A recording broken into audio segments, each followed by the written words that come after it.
off. So I want to welcome Mathieu Stevenson to Happy at Work, a show that's all about empowering workers to bring positivity in the workplace, to make workers happier. And what better person do we have today than Mathieu, who is an entrepreneur, currently the CEO of Snagajob, and a really super nice guy who we can explore what's happening in the marketplace, what's good, what's bad, and maybe if he's, if you like, he could share some good career advice and leadership advice. So, Mathieu, I think maybe you could just share, what, if you want to maybe show like your journey, like how you got here, and then maybe talk a little bit about Snagajob and what it's like to make that pivot. Yeah, for sure. And thank you for having me, right? Really looking forward to the discussion. I guess a little bit about me, on the personal side, I actually am half French, half American. Grew up actually as a kid overseas in South America, and then came back to the U.S. And now I'm in Austin. But on the professional side, I basically spent the first half of my career with a consulting firm called McKinsey, and then left to basically pursue a more entrepreneurial path. So I joined at the time what was a really small sort of unknown company called HomeAway, which grew into becoming a very large company now called VRBO and a part of Expedia, but sort of just cemented my love of, entrepreneurism, marketplaces, technology. And then I got introduced to Snagajob through our now executive chairman. And as he sort of described a little bit about sort of the place it plays and sort of the mission and vision, I remember getting off the phone and telling my wife, who I'd promised that we wouldn't leave Texas. And I just remember telling her, like, we just got to go do this. It doesn't make sense, but like, this is what we're meant to do. So that was over 3 How did years you receive ago. that? Did you have kids at the time? We do. Yeah. We've got 3 young kids. So for a lot of reasons, it was not necessarily the easiest, but it was the right thing. And no, it's been an amazing adventure, right? I think anybody who has been a part of building a company knows what that experience is like and just how rewarding it can be. And also some of the ups and downs. Excellent. So before we jump into, more what Snagajob does, I would love to just hear from you in your own entrepreneurial experience. How has developing and creating a workplace for your employees, the role of culture, and how much of an importance did that play when you were at HomeAway? And then did you go with Verbo when it was acquired, or how did that all work out for you? Yeah, it's interesting. Like, I think, I think people often underestimate just the importance the culture plays in the success of an organization. And I think I've been really fortunate in my career that, I think McKinsey has a very defined culture, and in a lot of ways is a positive one. HomeAway, I think, had an amazing culture and sort of set the bar for me around like what was the type of culture that, as I moved to Snagajob, that I wanted to try and emulate or create, right? And so you take from each of those experiences. But I think, if I think back to my consulting days, I can remember some really fantastic organizations with great products and people who oftentimes it was the culture and the way the organization worked that was actually the biggest inhibitor to its success.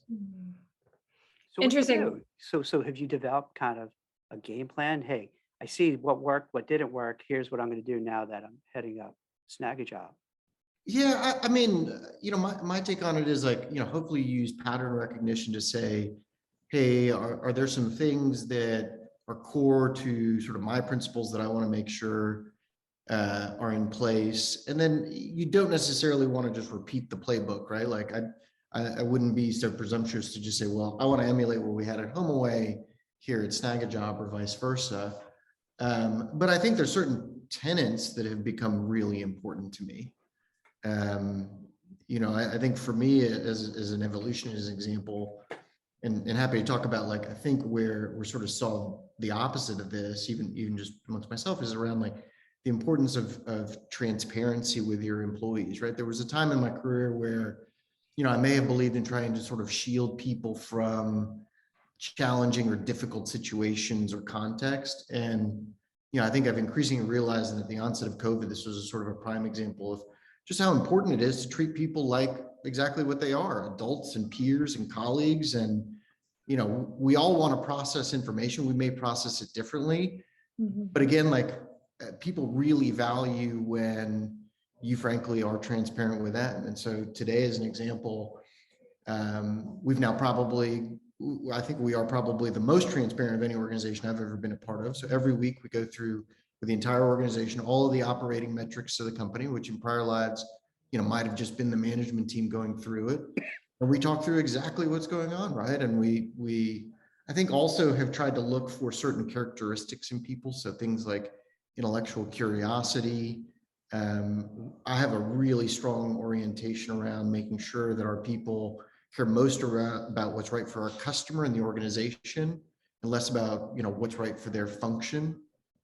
And some of that does frankly I think come from sort of top down, right? And not just myself, but sort of other leaders in the organization. Like what do we sort of showcase to the organization as to whether people believe it or not? So as it relates to Snagajob, what is the purpose, the mission? So this is essentially a platform that helps to allows people in the labor market to be able to acquire jobs, and it connects companies and organizations with workers. So what's your mission in being able to really be focused on that labor force, that workforce, versus another type of population that you might have created a recruitment type firm for? Yeah, I think for me, the mission is around, so obviously we focus on hourly work, and we're the largest platform for hourly work in the country. So these are sort of the 80 million non-salaried Americans, everything from sort of a warehouse associate to a dishwasher in a restaurant. And for me, it's around putting them in really the right fit roles for them to maximize their lives. And for us, sort of the vision is really around like where you can, come to Snagajob, understand the right fit roles, and claim full-time, part-time, or even gig-based shift work with the simplest tap of a button. And for me, like what we're trying to solve for, if you think about hourly and sort of the difference with white collar, is like hourly workers, unlike many white collar workers, have never had the ability up until recently to supplement their income using their skill set. And this is a group that is fundamentally underemployed, right? The average hourly worker makes slightly under $11 an hour and gets 30 hours a week if they're full-time. And they don't have a way to really supplement. I mean, so still now with everything, with the war for talent, great resignation, on average, it hasn't come up, huh? There's a tendency, I think, because many of us in these may live in larger cities, right? We sort of have a skewed view of what the actual averages are across the country, right? So as you get outside of metro markets, like those averages tend to be much lower than we may otherwise believe. But yeah, I mean, it's tough, right? If you're grossing $1,500 a month, and there are an awful lot of hourly workers that oftentimes are supporting another individual, whether that's a child or a parent, that's an unbelievably difficult thing if you don't then have a way to supplement your income when you need it, right? If you're sort of beholden on your employer. So that's one. Two is, I think about like what sort of smartphones and digital has done. It's sort of like revolutionized discoverability of jobs, right? Like, I don't know what it was like for you guys growing up, but like, if I was in high school and college and I wanted a part-time job, like I'd drive around to a restaurant or a retail store and pick up applications. Thankfully, you don't have to do that now. So you may know there are 50 jobs available in a 3-mile radius. What you don't know is like, what are the 3 best fit roles for me and why? Like, what are the insights? And then probably more so in hourly than in white collar is like, how do I grow or advance myself professionally? And that could mean going from the dishwasher to the assistant manager to the store manager. It could be transitioning to a different industry like hospitality. That by and large is a real void in hourly. And that's a pain point in white collar, but it's even more pervasive in hourly. And that's a huge opportunity. And I think the last, and in my opinion, the most transformative, is this is a group that has no digital reputation like yourselves or probably a lot of the people who are listening, right? Like there's no LinkedIn, like LinkedIn profiles, aren't relevant in hourly. And so there's not a way for people to market themselves, right? You could be the best barista in the world. Companies aren't able to find you, right? Like you have to go on a Snagajob or a Craigslist. It's sort of a push, as opposed to companies not inviting you to apply, but actually just offering you jobs or offering you invitations to interview. And psychologically, that's, I think, an incredibly powerful thing. And I think over time, what we'll see in hourly is as you start to accumulate reviews and vouching, the best barista or warehouse associates are going to start to be able to charge a premium for their services, much in the way, exists in white collar. And then we'll start to see that in blue collar, which I think will be a really sort of fantastic dimension that we haven't seen historically. It's so interesting. So if I understand it correctly, is it based on AI matching where they'll find that barista and match it with a job for that person, and that's how they find it? Yeah, so AI for sure plays a role. The other piece that's sort of the unsexy but crucial part in all of this is think about sort of creating a taxonomy of all hourly jobs to be able to say, as an example, like a sandwich artist at Subway. Well, that's a frontline prep cook. And then creating the ontology of what are the skills or qualifications that you learn, and then what's the sort of transferability or linkage with other roles, whether they be positions in that industry or other industries that you might be qualified for. And that's an incredibly important thing. One, because a lot of skills and qualifications in hourly are more transferable than workers believe, and often, frankly, more transferable than employers believe. And we saw that, and that was a huge part of sort of education last summer at sort of the onset of COVID, because if you think about what happened, restaurant and retail was decimated. Those are the two largest hirers of hourly workers. What we had to do was give confidence to those hourly workers that the skill sets that they had developed in those industries actually were transferable. And we had the data and the actual analysis to say they were, but oftentimes people lack the confidence. And so that's a key role that we play, is saying, hey, here's the match score. Here's why you should believe you're actually really well qualified for this role in a completely different industry that you might not have otherwise thought. Yeah, how is that done? Is that they actually seek out a job like a traditional job board, or you would match that person up with a job? Like, how does that connection get made on the platform? Yeah, I think I'll describe sort of like today, and then I think where it will evolve. So today it can be a mix. So certainly, like, you can go on a traditional job board and see all the jobs and sort of do filtering, or based on your profile, we basically say, hey, here are the 5 best fit ones that are top matches for you based on things that we have inferred based on behavior or based on your qualifications and data that you've given us, to then be presented. And increasingly what we're doing is then saying, hey, don't apply for those recommendations aren't jobs you apply for. Those are literally just jobs that you just book an interview because you're already pre-qualified. Wow. And that's a fundamentally That's a huge step. Yeah, I mean, if you think about the way I sort of always describe it for both workers and employers is like both white collar and blue collar are incredibly inefficient hiring processes, right? Like hourly takes about a month. White collar, I'd hope we would say it's inefficient, but it's effective, even if, probably rule of thumb is, hey, if you make 70% of your hires are good ones, you've probably done a good job. In hourly, 1 and 2 of the hires you make leave within the first 90 days. So it's both incredibly inefficient and ineffective. And so I think technology is at the point, right? And AI and ML get used a lot, but certainly they are a core part of that solve. Like, it doesn't need to be that way. And frankly, like, that enables you to eliminate the application. I think it should enable you to also even eliminate the interview. Because if I think about, for an hourly worker, the opportunity cost of an interview, going on public transportation is probably 2 hours back and forth. You got to arrange for, somebody to look after your child. And what are you getting from that? You're getting to go in the location and usually spend 10 to 15 minutes. That's not going to give you a great sense of whether it's the right fit for you. There are other ways that you can give people that insight that frankly don't require that significant of an opportunity cost. And technology, my belief, is sort of the enabler for that. So when you talk about the kind of AI component and being able to essentially match hourly workers with organizations, what have you seen as far as trends, and what advice would you give to organizations who hire a lot of hourly workers or who are dealing with the labor shortage, which I'd be really curious to get your perspective on that as well. Yeah.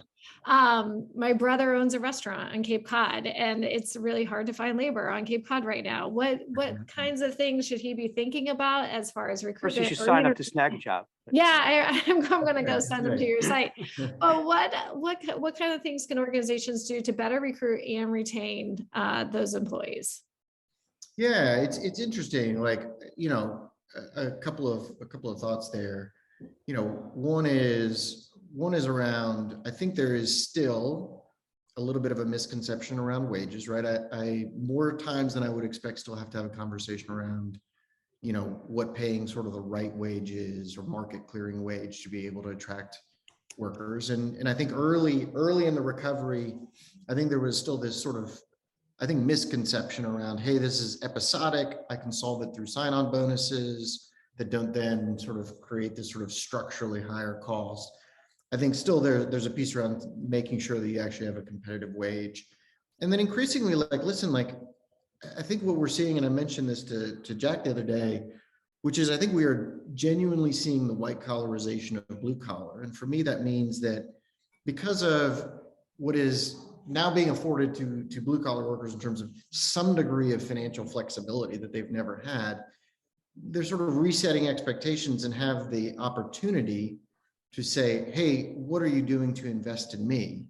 And that's where, I encourage people to say, look at what some of the really progressive companies, the Chipotles, the Starbucks of the world have done, because they're seeing the dividends from those actions, right? And that's everything from the educational assistance that I think a number of companies have started to come out with, to mental health, to even parental leave, like all things that frankly we take for granted in white collar, which historically have not been the case in blue collar. But again, in my mind, the silver lining of COVID has been that hourly workers now have a little bit of financial cushion. It's not much, but enough to be able to say, hey, beyond just having to put food on the table this week, what am I really looking for? How is this company investing as much in me as I am in them? And I was mentioning, there used to be this narrative. It was so, in some ways, sort of frustrating to me around lowest common denominator for an hourly worker, and that hourly workers didn't care about their career or their employer. And I think that's proven to be frankly false. I think we see that in the data. I think, Chipotle has been pretty public with some of the results of what was originally sort of their pilot program. It's been incredibly successful. And I think that's what will make it, more meaningful and able to sort of stand the test of time, is that employers are actually seeing the ROI. So one question I have though is, what's the average age of the employee or who's looking for a job on Snagajob? And are you seeing generational shifts? I mean, obviously younger workers perhaps going to companies like Chipotle and Starbucks because of their values and because of all of the other assistance and benefits that they offer. But are you seeing kind of this, do you see a difference in the generations of workers and what their expectation is of companies and what they're looking for? Yeah, it's interesting, because I think a lot of that research or sort of data that I've seen has been white collar focused. I would say very similar sort of patterns on hourly, right? We see this in our worker data and our worker research around greater importance of sort of the company's mission and sort of the values that they stand for, in a way that I think we had not, frankly, pre-pandemic. How much of that is pandemic driven versus sort of the shift to Gen Z, which obviously is now really coming into the labor force, a little bit sort of TBD. But it's clear that Gen Z has a very different set of expectations around what they look for and care about. And in the current environment is the only single segment of the hourly workforce that is growing. So basically first-time job entrants, or Gen Z, if you want to think about it that way, those are up 35% year over year in terms of people actually looking for work. Every other segment of the hourly workforce is actually down. And is Gen Z, do you primarily have labor jobs on Snagajob, or do you also have technology jobs? Because as a mom of a son who's actually applying to college and waiting to hear in the next week or so if he gets in, and then It's an exciting time. I'm sorry. That's an exciting time and anxiety. It's a lot of anxiety, I think, for him and for us on how we're gonna pay for it. And as a college professor, there's so much higher ed inflation, and I think this generation is really questioning, do I need to go to college, and can I just do Coursera courses or do free online courses in order to skill up and then kind of work my way up? What are you seeing any kinds of shifts in the types of jobs that are, or employers that are coming to Snagajob because they're not necessarily going for the college graduate, but they're also going for young people who are just skilling up through free courses and technologists and things like Yeah, that. it's interesting. I think we, and obviously, since we focus on blue collar, sort of a subset of overall, I'd say a couple of things we've been seeing. One is, I think, rightly, people reevaluating what actually requires a degree and what doesn't require a degree. And so I think we were just looking at this in our data around the percentage of jobs that are now removing degree requirements for, frankly, like fairly entry level roles, where you'd question, like, what is the validity of a high school degree or a college degree? Like, that's not a requirement to do that role. So I think that's been really a real positive sort of shift in mindset on the part of employers. On the part of workers, it's been interesting because we've seen a pretty significant shift in sort of interest in different sectors evolve over the last year and a half. Some of it for sure related to the pandemic, and some of it, I think, as a function of, workers now having more confidence around where they are qualified and sort of having more opportunities available. So the sort of pandemic related one is there is a lot more interest now in working in grocery than there was pre-pandemic. And the hypothesis being a relatively simple one, right? Which is, like, the one industry that was really never affected in the pandemic was grocery. And so if you're thinking about, well, I'm uncertain how the pandemic may evolve over time, that's a safe haven.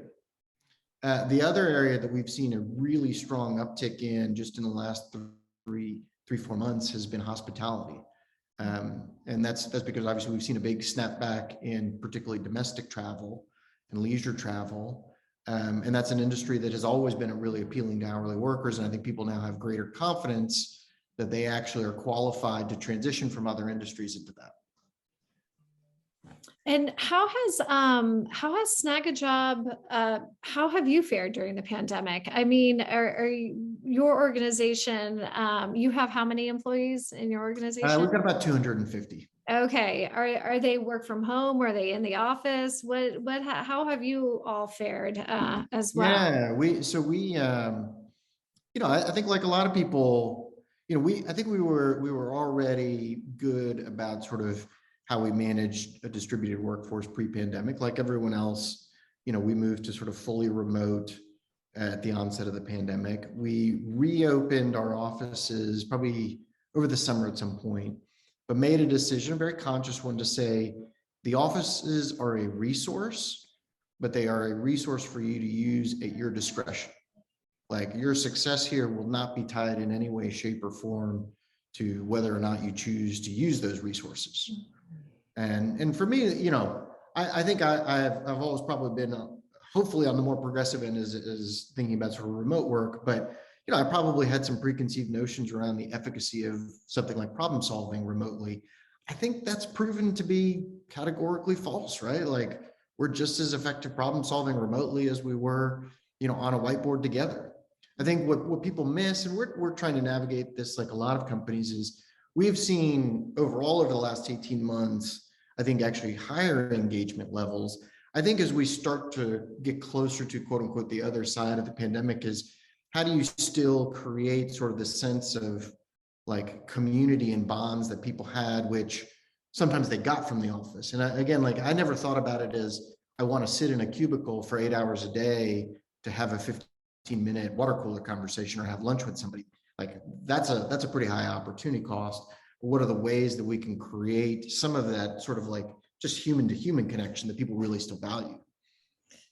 That's a pretty big theme that we're seeing in the podcast as we speak with different CEOs and leaders, is that level of flexibility that the ones who have seen a lot of successes, they offer the flexibility to the workers of work from home, work in the office, come in 2 days a week, whatever works best for you. But the incentives to come into the office are built around developing community and collaboration and, getting teams together in person, but not to necessarily work in a cubicle 8 hours a day. So we're seeing those similar themes as well.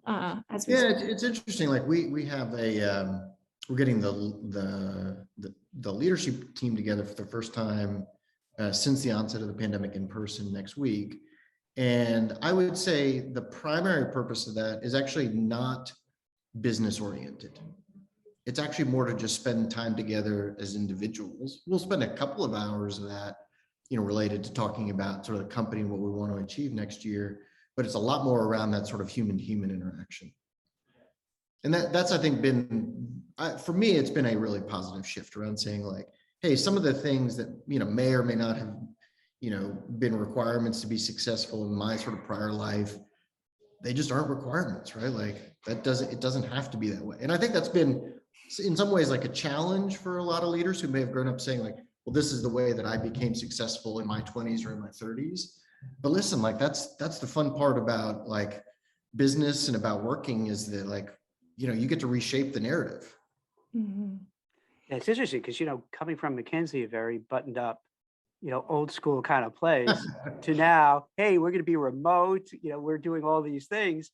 It has to take a mind shift to say, hey, I'm going to have enough confidence in myself as a leader to say, I don't have to subscribe to what worked in the past. And I'm going to look what things are now and look forward. And I see like with Wall Street, they're having a hard time doing it, where they're telling people to get back to the office. And you could see people don't want to go back to the office. And when you have options in a hot job market, it's very easy to go somewhere else. But speaking on what you were talking about in terms of those meetings, what else do you do, Matthew, for your team? Because from what I've seen, let's say from the recruiting world, people, over the last 2 years, they're just kind of miserable. And I don't mean miserable being bad people, miserable just worn down, burnt out, dealing with mental health issues, dealing with isolation. And now you as a CEO are like, how do you get these people kind of reinvigorated, which is not an easy task to do. Yeah. How's it going? If you don't mind my asking, how's it going with your company? How are you doing? Yeah, it's interesting. And I'd say, I'm probably lucky in that I think we have a very powerful mission. It's probably as mission oriented of a company as I've seen outside of maybe nonprofit. I think where that sort of came into play is like that was sort of the unifying element at the onset of the pandemic and has stayed true was, we frankly at the onset of the pandemic said, hey, and by the way, like we took a big hit at the start, right? I mean, hourly hiring shut down for a few months, but we said like, hey, we have to help lead the recovery. Like we have this incredibly important role to play for workers who are now struggling with like, how do I make ends meet? How do I find jobs outside of industries I never have? As well as employers who are now saying, I've got to rehire entire stores, entire warehouses of people that I had to lay off.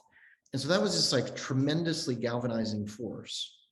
And, I think my learning over the last 18 months has been, I think that's something that actually will stand the test of time, right? It's just a reminder to us of like, and I think the pandemic has enabled people to sort of reevaluate like what they want out of their careers and the companies they work for. But I noticed that like for me, it's actually just as important now to emphasize and articulate like how what we're doing impacts the mission as it was then. And if there's a regret or sort of something that I wish I had done better was in the first probably 6 or 12 months of the pandemic, I wrote, in addition to sort of our weekly all hands where we talk about the performance of the company, I would do a weekly sort of update to the company. And it was a mix of how we were doing, like my take on the business, as well as like what we were seeing in sort of the macro environment, how we were thinking about sort of workers. And I dialed that back probably a year into the pandemic because the company was doing well by that time, sort of, things had shifted. And I think that was a mistake because I actually, and I hear it from, I've heard it a lot over the last few months, people saying like, I wish I still had that. It feels like maybe we're not as focused on the mission. And that's just because like, I wasn't talking about it as much. And so that it was a good reminder to me of just how important that is. The other interesting piece for me that was sort of like an unexpected benefit of working remote is, and maybe others have commented on this, we would see at times some sort of office tension, meaning between different cities. And remote actually put people on a level playing field in a way that we had actually been unable to do historically in a more office-oriented environment. That was actually a tremendous positive. And actually, as we look forward to, at some point, people potentially leveraging sort of the office more than they do today, how do we maintain that? Because that's actually been a hugely positive outcome. There's, I just want to make a quick comment. I know Jack's going to close us out here in a moment, but there's a statistic I talk about that I came across in my research with my class, which is 72% of Gen Z and young millennials believe it's companies, not governments, that are going to change the world, that are going to be the most positive impact on the world, have the most positive impact, and that they can actually get something done to help, deal with the big issues of our world, like social justice or climate change and all of those. I feel like you just described that, right? Like when the pandemic and you were trying to figure out how do we reorganize and get the economy rolling again and getting, hourly workers back to work or reorganizing or finding work for them and so forth. It seems like your company played a pretty big role, probably bigger than the federal government. Not that President Biden might want to hear that, but it seems like, when you say mission driven, it's true. You had a huge impact on bringing us back out of the pandemic. Yeah, I mean, listen, like I think for me, the nice part about being involved in helping build this company is I think I sort of had this recognition probably later in my career than I wish in retrospect that I had around you can have tremendous societal impact and still also have it be incredibly career rewarding and not feel like you're stepping back career wise. Like you can have your cake and eat it too. Like there are lots of amazing companies that are doing things that are doing well financially and are having tremendous impact on society at whole. And I'm fortunate that I found one, but there are dozens of others, hundreds of others. Excellent. Before we head out, if you don't mind, if you have just a couple more minutes. Yeah, of course. Two quick questions for yourself personally. That might, I don't mean to be too forward, but I imagine that had to be difficult where you're running a company, everything is fine. All of a sudden, your workers, as you pointed out, the dishwashers, the hospitality workers, restaurant, bars, they don't have jobs. And you're an empathetic person, having spoken to you a couple of times. That has to be rough. Like, oh my God, I feel responsible. What do I do? And then fast forward, all of a sudden there's a huge need and your clients are probably driving you crazy. Hey, we need more people. So how do you cope? How do you deal with that? How do you kind of reconcile everything? Yeah. I don't know that I have figured that out personally, but no, I think, listen, the late spring and early summer last year was very, very difficult in some ways, right? Again, the challenge made it that it sort of, again, was this sort of tremendous, galvanizing force where you just said okay, there are things that I have to do for our workers, for frankly, Snagajob itself, right? We were in a pretty touch and go scenario there for a few months. And so you almost didn't have time to sort of dwell on the sort of enormity of it all. You just said these are the 5 things we got to go do them now. And then listen, one of my reflections, and I'm sure others have sort of commented on it, is there are lots of things you can do well. Luck plays a role in all of these things. I'll give you an example from last year. At the very onset, we were hit. We were down 40-50% in sort of the month that COVID hit. So we realized really early on, and we were incredibly transparent with the organization around here basically sustainability changes that we're making, right? Took all sorts of pay cuts, etc. And then it got to having to impact the actual organization itself. In which case in our case, we had to lay off about 10% of people. And that was easily the hardest decision I've ever been a part of. And I never had to do that in my career. I hope we did it with grace and humility. I'm sure you did it better than that better.com guy. You probably saw that. That's a very unfortunate one. That's a very unfortunate one. But, the luck plays into, I remember at the time having a conversation with our board and saying product and engineering, we cannot touch because there are things that now more than ever, we have to accelerate to be able to help with the recovery. And then we said our go-to-market organization, which at the time companies were decimating. We said we've got to keep intact because this is where luck plays in.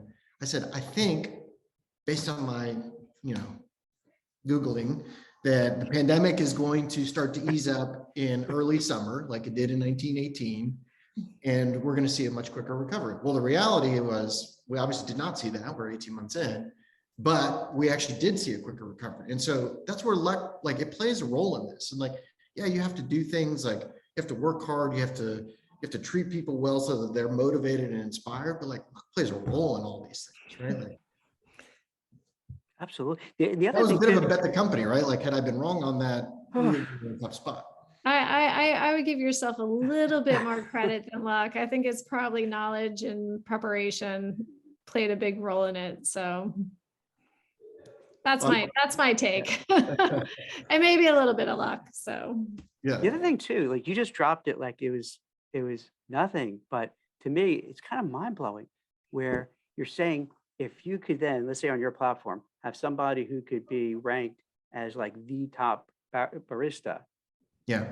that's, let's say they're at Starbucks and Pete's is around the corner or whatever other, that's all of a sudden what you're calling like the white collarization of blue collar. Because all of a sudden now they may pay a whole heck of a lot for that barista because if you have a good, using a barista as an example, but bartender could be the same thing. If you have somebody that has a following or someone who works at a nail salon or a hair cutting place, they could all of a sudden do really well and be, that white collarization of blue collar jobs, because now all of a sudden you're able to promote this person and say, hey, look, you can get, an average person who's a bartender or a barista is getting X, but you're getting 10X.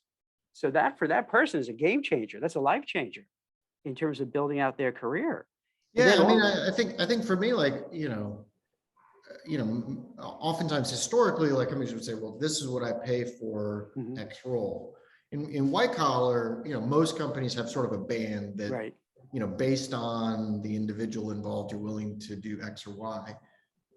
My philosophy has been like that should be the case in hourly. And when you talk with companies and you say, would you be willing to pay, $2 an hour more for somebody that has 6 5-star reviews as a barista and has, 20 different people vouching for them on these characteristics?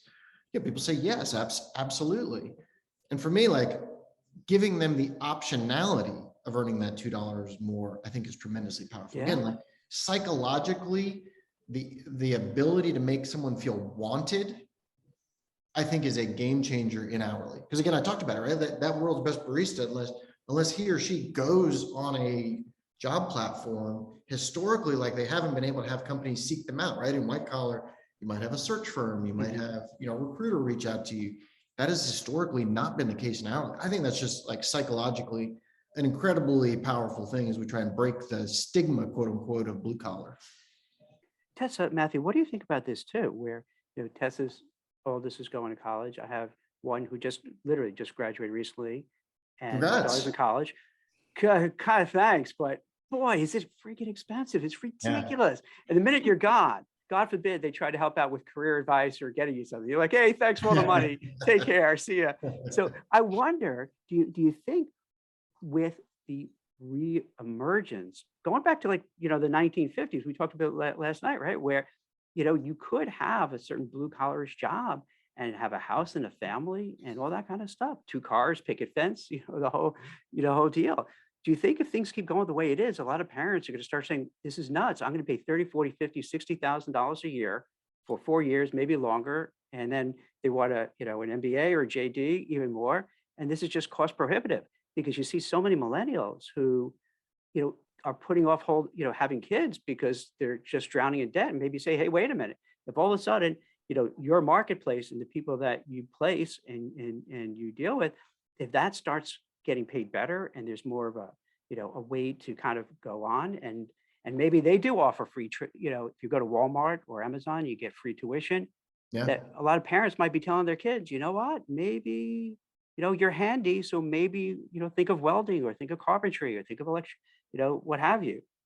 Do you think it's possible that we might see that change, that whole dynamic kind of go back to where it was just a few decades ago? I mean, Tessa's probably closer to it than I am. So, I'd love your perspective on it. Like, I do think the last few years and, firms like Udacity and others, I think are accelerating that conversation as well as hopefully us on the blue collar side around like, there are paths that may not necessarily require as significant of an investment as a lot of households have been making in college. Like, does that mean college is not important? No, but I think there are certain paths that can be a lot more pragmatic. And I think companies are starting to open their eyes to that. Well, that's great. Anything that Tessa and I didn't ask you that you'd like to share? Or we kind of took up enough of your time? No, I like for me again, like I probably, and one of the reasons I love sort of the theme of the podcast is like, I love the element of like positivity. For me, like the positives that have come out of this, one have been around on the white collar side, which is, there was probably always some sense, I don't know that it was ever explicitly said, that, managements and companies in some ways distrusted their workers as it related to working remotely. And I've heard that directly, if I think back to consulting days, right?